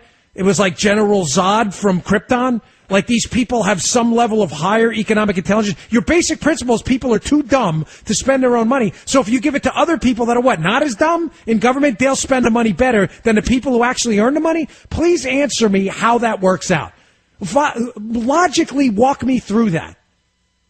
How it is that you're claiming it blanketly that people are really, really stupid, but these people in government are super geniuses under bow before Zod. General Zod geniuses with IQs of 170 have all figured out what we're all collectively doing wrong with our money. And the bow tie wearing foie gras crowd in Washington, D.C., they have the answers. Explain to me again, Johnny, how that works? Oh, can't. Oh, that's a tough one, isn't it? Yeah, they usually block me after that. I got more thank yous, all right, folks? I'm maybe done with this Keynesian junk because I'm so tired of this. And Krugman can never admit he's wrong, by the way. People have undressed this guy in academic papers and other papers. This guy, Dan Mitchell at Cato, I think it's Dan Mitchell, breaks this guy down all the time, and Krugman can never admit he's just wrong. He'll write a piece in the Washington Post tomorrow telling you how, again, we're all stupid and we read his initial piece wrong. It's amazing. The guy can never admit the government can't solve our problems. All right, I'm Dan Bongino, at DBongino on Twitter. If you want to give us a call, 877-381-3811. We'll be right back. All right, welcome back to the Mark Levin Show. Dan Bongino filling in for Mark, at DBongino on Twitter. Hey, by the way, have you gotten CRTV yet? You haven't? Oh, you got to get on that. Right around the holidays, I work full disclosure. Why did I say full disclosure? Just disclosure. It's full. Like, what, half disclosure? I work over there, Conservative Review, love it over there. And I'm also a Levin TV subscriber. And I paid, by the way, I didn't ask Mark for a freebie because I love the show so much. But Levin TV is available now at CRTV. And not only do you get the great one, and Mark every night at 9, well, weeknights, you get Steven Crowder, you get Mark Stein, you get Michelle Malkin. They really went all out over at CRTV over there. Love those guys. So sign up today, CRTV.com, CRTV.com. The promo, it's $99 for the year, which is nothing. Come on, commercial-free content. You get the great one. You get Mark Stein. You get Malkin. You get Crowder. You get it all. No commercials, but you get $10 off. You can use my promo code. It's Bongino, my last name, Bongino. I think it's available for a couple more days. You get $10 off. It'll be $89, and they're going to go live in December. Don't forget, you won't regret it. They got some good stuff ahead. I've been privy to some inside viewings of some stuff, and it's really, really, really good. So don't miss out. All right, let me take a phone call. Kurt has been waiting a while in Fort Worth, Texas. Kurt, what's going on, my man? What do you got for us? Well, first of all, on Levin TV, I'm looking forward to Malkin and Crowder and Mr. Stein. It's going to be like 3 platoons coming into a battalion to help out a lot, and I'm looking forward to that. Cool, man. To be thankful, I feel like a movie star accepted an Oscar at an awards ceremony. So many people to thank, but I won't be supercilious and boring as they are. I want to thank, number one, the national media for their biased reports and their idiotic pundits. Number two, I want to thank the Democratic Party for sticking to their domestic and foreign policies that are such complete failures. And a specific example of this would be their decision to make Keith X, a.k.a. Keith Ellison, a Democratic Party leader who took an oath of allegiance when he came into Congress to uphold the Constitution against all enemies, foreign and domestic, and is supported by CARE and other Muslim Brotherhood front groups, which are all against the Constitution. Ellison supported Farrakhan in the past. Now, he mildly rebuked him in his book, but I was stunned by that. I mean, Farrakhan is a known anti-Semite. I mean, some of his, all you have to do is Google like a speech by Farrakhan, and Ellison was behind him for a long time, was very supportive, which I find shocking, and I agree with you, Kurt. Like, that's really, like, that's your pick? Like, you lost the Rust Belt and working class Americans, Hispanic, black Americans. Trump did better with all of those groups. He actually did worse with white Americans, but this is the way you reach out? I mean, it just seems to me to be insane. It is insane. I mean, you look into Louis Farrakhan and the Nation of Islam and their alliance with the new Black Panther Party here in Texas. We research them all the time. We know what they're up to. So do the law enforcement agencies. So does the FBI. So you guys aren't fooling anybody. And I'll tell you something. That for Keith X to be associated with these groups is just untenable as an American. Well, Kurt, thanks for the call, Kurt. I appreciate it. And thanks for Texas for holding down the fort. Texas always does a good job in elections. They have a shirt.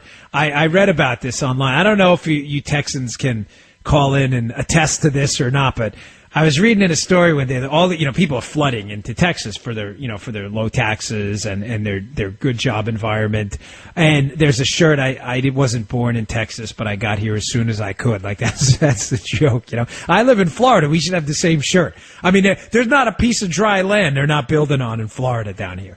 And shockingly, it's because we have a pretty good governor. We have good job growth. We have no state income tax. I mean, it's just a great state to be in. I mean, the weather's great outside of August, where you're like sitting in a convection oven outside. But other than that, right now, I think I don't mean to rub it in, so please don't send me any nasty tweets. But that's like 75. Like my 4-year-old daughter's never going to see snow in her entire conscious adult life.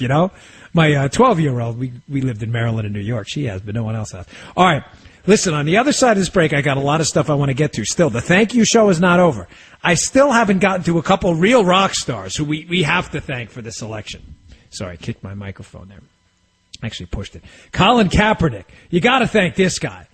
This guy was a genius. He may have single-handedly been the greatest conservative, libertarian, Republican strategist of the 21st century. Maybe of the 20th as well. I really want to thank this guy because he really motivated. You have no idea how many people I spoke to who were the Kaepernick thing alone was a reason for them to reject that whole far left America sucks ideology. He was the one who really brought it to national attention. And sadly, the NFL's weeping about this now. I really wish they would get their heads out of their cabooses with this. Because I really love football, but I can't watch it until this is over. And I got a couple more. It's not just him. We got the Open Borders crowd.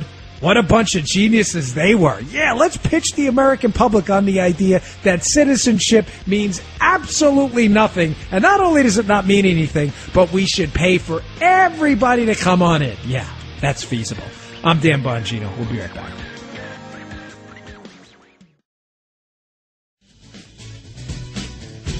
All right, welcome back to the Mark Levin Show. Dan Bongino filling in for the great one at the Bongino on Twitter. Make sure you give Mark a follow as well at Mark Levin Show.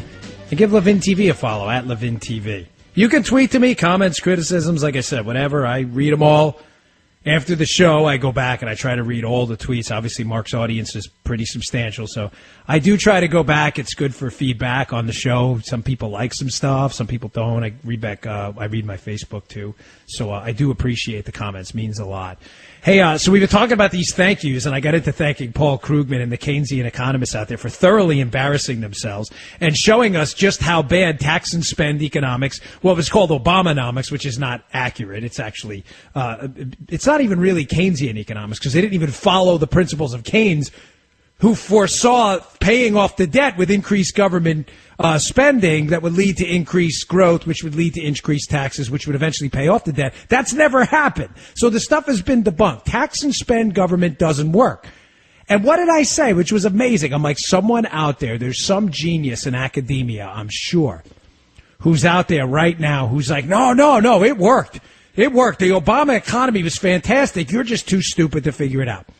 So I got a few tweets, and we got a couple calls. But in the interest of fairness, I did get a caller here, Dave. We're going to take Dave now, who disagrees with me. So Dave from Newton, New Jersey. Dave, make a fool out of me, brother. Hi there. I think you're really doing disservice to the country by not calling out what Trump's tax policy is. Okay. Wait, why am I doing a disservice to the country? You're doing a disservice to the country by falsifying the reality of the situation. Okay, explain to me the reality. Example, Trump's tax cut is... Okay, we're not talking about Trump. We're talking about Keynesian economics. Forget the tax cut. So, there is no Trump. He's not even the president yet. So. Tell me which studies. Can you mention them? Stick to the facts. Which studies disproved Keynesian economics, okay? Yeah, I can. Bob Barrow did a pretty good one on government debt. That's pretty amazing how government debt is not net worth. Did you read that one? No, you didn't. Because you're a smart liberal buffoon who calls the show, who thinks he's so wise because you think everybody's so dumb that surely some knucklehead former Secret Service agent on talk radio doesn't know nearly what Dave from Newton, New Jersey. Get off the phone, you goof. Sorry. What a zero. You got anything else, Dave? Goodbye. Sorry, folks. I can't do losers. I can't. Because he wasn't going to say anything. And I know people get upset because I'm going to get an email and I'm going to get a tweet about it, guaranteed, from someone. You got to let these guys talk. You know what? I can't. I have had a lot of good back and forth with liberals on this show, but not like people like Dave.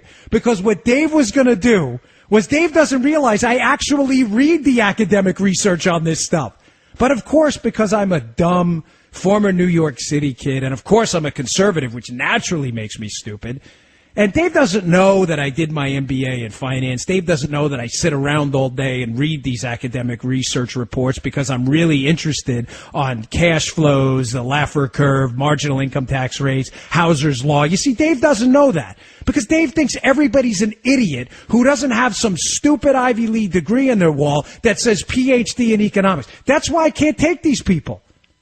By the way, Mr. Call Screener, seriously, thank you for putting him through. Because even though those are always going to end that way, folks. I'm sorry. Because they email me. I get emails and they say, you got to let them talk. They make fools of themselves. No, I don't want to let pretentious I can't say it because I don't have a buzzer here and I don't want to lose the station to lose its FCC license. I can't stand pretentious people like that. I've been dealing with these people my whole life. I gave a speech once. I'm not making this up. When I was in Maryland, I was running for office. And it was like a panel. It wasn't so much a speech. But I was at Washington College. And this professor got up in the back. And again, with his nose in the air, he does the glasses thing, when they move the glasses down and they look down at you through the top of the glasses. I'm not making this up. I'm not trying to paint a picture of a pretentious, arrogant academic elite. This actually happened. And he's like, you mentioned the housing crisis, and that was a perfect indication of the failure of capitalism. I said, that was capitalism? I said, explain to me how that was capitalism. If capitalism is the allocation of capital based on a price system, not government force, right? That's what capitalism is, right? If it's the ability to trade your labor for a wage, if capitalism, and I'm saying sarcastically, this is what capitalism is. The ability to trade your labor for a wage, the ability to own private property, and the ability of resources to be allocated by price rather than government force. Explain to me how the housing crisis was a failure of capitalism and not government intervention, being that 2/3 of those subprime loans were in some way backstopped by the federal government, which was trying to incentivize more people to buy housing products. Oh, he sat there in the back. With that stupid look on his face. This is what they do. I told you Mr. Producer, did I not say when we had that conversation that some academic was going to call in? I told you that, right? He was going to call in. What are your credentials, sir? My credentials? What are my credentials? You really want to walk through that? You want me to send you my CV? Does that really matter to you? Because you want to go over some numbers, and thank God Dave got off the phone because I was about to tear him up. But since I can't take pretentious academic jerks, so Dave believes in Keynesian economics. Here's the Barack Obama administration's own predictions using Genius Dave's Keynesian economic models. Here's their own predictions of how great their program is going to work out. You can look this up, by the way, folks. They predicted their stimulus by 2012. Employment would be 135 million Americans. It was 7 million less by 2012. 7 million. Not an insignificant miss, folks. It wasn't like they were off by 5 or 6 people living in Palm City, Florida, where I live, right? It wasn't like they missed the guy in the gym. They missed 7 million people. Here was their other projection. This is Dave's genius tax and spend Keynesian model. And he swears he's got a diploma on the wall, so you're all so stupid, and Dave is so smart. The 2012 projection for the stimulus, unemployment would be 5.75% if we just engaged in the porculus. And the Keynesians told him no. People like Dave said, don't listen to those stupid conservatives. They don't have the degrees I do. They're so dumb. What was unemployment? It was 8%. It's just a miss of a little over 2%, which is a huge deal. Or as Joe Biden would say, it's a BFD. And I think a lot of you know what that stood for when he said it on the hot mic after Obamacare was signed. This is what we have to deal with. You understand that it's people like Dave. Dave will be talk radio legend from this point on because it's people like Dave that won Wisconsin for Trump. It's people like Dave that won Michigan for Trump. It's people like Dave that won Ohio, that won Pennsylvania, that won, frankly, most of the country outside of neighborhoods that Dave lives in. Because they got tired of academic doofuses, I can't say anything else, like Dave, lowering their glasses, looking over the top and saying, Trump's tax plan's clearly not going to work. Really, knucklehead? He's not even the president yet. And you're already bashing his tax plan because Obama's tax hikes were so damn successful? Does Dave even realize this is the worst recovery from a recession in modern American history? Then they'll say, by the way, folks, just so you understand, liberals always have an excuse. Always. They'll say, well, it was a financial recession and those are deeper. Wrong. You get the buzzer again. Financial recession recoveries are more stout and robust and vibrant, not less. Oh, you didn't know that, Dave? Genius. Sitting in your classroom telling all the conservatives how stupid they are. You didn't know that, did you, Dave? By the way, the Reagan years, what did we do? We did tax cuts. What did we get? We got 6% growth and a landslide re-election. Did you forget that, Dave? How old are you, Dave? 16? Did you miss the Reagan years? 49 state landslide because what? The economy sucked? What is wrong with you? Are you okay? So let me get this straight. We engage in big government takeovers of the healthcare system, massive tax hikes under Obama. We get record numbers of people out of work based on the labor force participation rate. Fact. We get the worst recovery from a recession in modern American history. We get exploding health care costs.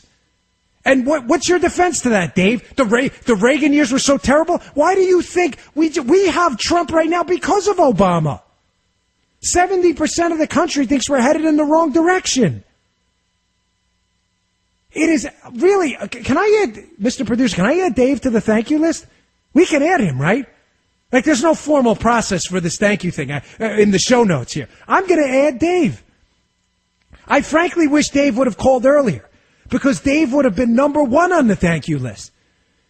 Because it's people like Dave with all of their degrees who tell the guy who actually works for a living in the steel mill somewhere who's losing their job due to the world-leading 35% corporate tax rate in the United States. It's people like Dave going, Mr. Steel Mill worker, just keep your mouth shut. I promise you, my sheepskin diploma on the wall is going to rescue us all from the stupidity of the American worker like you. I will rescue us. Thanks, Dave. They live in these academic enclaves where I swear they sit in a teacher's lounge with their crumpets and with their Entenmann's crumple cake there. Remember that little cake? That comedian, Sebastian Maniscalco, that's a great skit, by the way, on Entenmann's cakes. It's like the greatest thing ever. Remember when you were a kid, like he says, you're never allowed to touch the Entenmann's? He's like, you go eat those crap muffins over there. Like the Entenmann's is for, I love that skit. It's for company. Like, that's what they do. Who wants a piece of cake? Anybody want a cake? Here, you get a little piece of cake, a little coffee. We'll talk about how terrible Reagan was. I said some academic dope was going to call and say that. It doesn't matter how many times Keynesians are wrong about their predictions. Nearly every country on earth, by the way, that is recovering from the global recession brought on by a housing crisis, brought on by big government intervention in the housing market, is doing so precisely because they are doing the opposite of Keynesian economics. Shockingly, you get places like the UK, and yes, they are spending a lot, to be fair, but you get the Bells, Estonia, Latvia, Lithuania, a lot of those countries were doing well, continue to do okay, precisely because they're not doing this tax and spend stuff. You've got Scandinavian countries the Democrats swear are socialist havens that are moving in the opposite direction of government spending because they've realized it's such a disaster. But Dave swears in the academic lounge this is the greatest thing ever. It's the great, as he's eating his Entenmann's, the crumple cake, whatever the heck it's called. Is it crumple cake? Crumb cake? Whatever, I don't know. I don't eat cake anymore. I wish I did. But Dave, he's like Marie Antoinette. Let them eat cake. Those stupid workers all across the Rust Belt. We told them. I wrote a paper on the Rust Belt once. He should get up and run for office, Dave, rather than sitting around like a dope calling talk radio shows. You're welcome to listen, of course, Dave, because I love destroying people like Dave. Dave is now promoted ahead of who was number one? Number one was the hooligans attacking people at Trump rallies. Dave, you're now number one on the thank you list. And Dave, I hope on re-election you call again so we can remind the American worker out there how it's people like you who fundamentally seeded the chia pet, you watered the chia pet of distrust. That head, the chia head grows those chia seeds. Imagine that like a big model of distrust. You watered the chia head of distrust amongst the American people. They're tired of your academic papers and all your crap about how government's so smart, we're all so stupid. They wiped you out of office. They gave you a one-way ticket out of places like Washington, D.C., and they want you to stay. Yes, please stay in academia. Do us all a favor and don't leave the campus and corrupt anybody else with your stupid ideas. All right, Dave. But thanks again for your call. You did us all a big favor. All right, folks, I'm Dan Bongino, at DBongino on Twitter. We'll be right back. All right, welcome back to the Mark Levin Show. Dan Bongino, at DBongino on Twitter, filling in for Mark. Give Mark a follow as well, at Mark Levin Show. And he's Mark Levin Show on Facebook, too. I obviously don't tweet much during the show for obvious reasons. You're doing the show. The show's live. I'm actually talking to you right now from my studio, which is getting a little hot, by the way. For those of you who've heard me, I have this issue with like the ceiling fan, but I always forget to turn it on or turn it on high enough, and I have so much equipment going during the radio show, between the box and the iPad and the atomic clock and the Twitter account and the call screen, that I think the electronics heats the room up like 10 degrees. So by the end of the show, it's like you're cutting weight for a UFC match. You're seriously down like 10 pounds. You're like soaked in sweat. I mean, again, I live in Florida, so it's always warm, but I do keep the AC kind of low. I'm like a bit of a polar bear like that, but there's like sweat in my headphones. You know, that's how I hear the callers and Mr. Producer everywhere. I gotta start turning the ceiling fan on in the office here. I have to do it. You know, first world problems, folks. I know. I'm doing like liberal stuff. I may need a safe space, guys. Color forms, marshmallows, paint by numbers, whatever you got after the show. Set that up. Oh boy. You know, I was just thinking, remember Trading Places? That was like that movie. A cop friend of mine been tweeting about this back and forth. Remember that guy? Remember the scene when he's in jail because Karate Man feel pain on the inside? I was just thinking, that's like the funniest movie ever. Yeah, that other guy. We don't need no jive turkey around Thanksgiving. Yeah, that's the greatest scene. You got to go look that up. I'm a Karate Man on YouTube. Really funny scene. All right, folks, listen, it's been a really good show. I appreciate it. I can tell based on the feedback, a lot of compliments, a couple of kooky libs. One of them I had to block. And then Dave, I just tweeted, and that was the point I was trying to make before I went off on my typical Dan Bongino tangent here. I just had a tweet, a hashtag there, which I try not to do too often, but thanks, Dave. Because really, I appreciate callers like Dave, liberals who call in to tell us how we're all so stupid as they all get voted out of office in humiliating fashion. And again, they all sit around with their crumple cakes in the office, in academic lounges, sipping their espressos in their little cups. They don't even use like the big cups. And they sit here and tell us how we're all dumb and how Reagan was awful and how George W. Bush was a homicidal maniac. He was. You're like, really? Yeah, but Stalin was great. I mean, that's like the academic lounge. So it's people like Dave that there really has been a rebellion in the country against, and they just keep doing it instead of trying to understand what motivates the American worker. I say this being very serious. I know I can be sarcastic, and I like to use humor to accentuate a point sometimes. But, there are lots, not just a few, but lots of people out there who are either underemployed or unemployed. They're in jobs where they can't get promoted. They think it's a dead end. It doesn't match their skills. These are people who worked hard for a living on really complex assembly lines. They did things, frankly, folks, you and I just can't do. They went out and they built the next Ford or Chevy or Dodge or Toyota. I mean, we have Nissan that has plants here, too. They did a really hard job. A lot of these people, these men and women, are out of work. And they are sick and damn tired of being lectured by academics and people like Barack Obama and Nancy Pelosi about how dumb they all are, how they're the problem, and if they just let the people in D.C., the bow tie wearing crowd, control their entire lives, everything would just be peachy cream. Well, it's not peachy cream. And that's why your elected office isn't peachy green, and you got a one-way ticket home to your district. Thanks again for listening, folks. Again, I'm Dan Bongino, at DBongino on Twitter. If you want to pick up my book, it's called The Fight, available on Amazon. It's a great holiday gift. Talk to you all soon.